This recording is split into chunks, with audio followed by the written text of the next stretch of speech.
Hello, hello. At dumating na nga itong in-order ko na electric hot plate. Ito ay 172 lamang ang binayaran ko.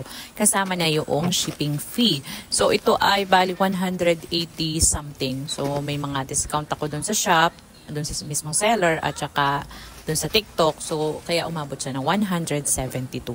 Okay, ito na nga yung itsura. Maganda yung packaging, maganda rin yung box. At ito may mga goma siya ilalagay doon sa ilalim. Ang kanyang wattage ay 1,000 at ang kanyang power ay 220 hanggang basta 220. So ito ang itsura, ang ganda, minimalist. Wow.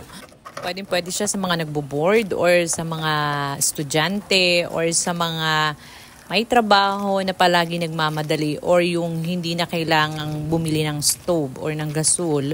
So pwede ito kasi madali siyang gamitin. Hanggang 6 ang kanyang yung kumbaga palalakasin mo yung apoy or yung init hanggang 6. At saka nga pala guys, available ang 2 burners dito sa hot plate na ito na electric hot plate. So, i-click nyo na yung yellow basket guys at kasi low stock na po talaga ito. Okay, bye!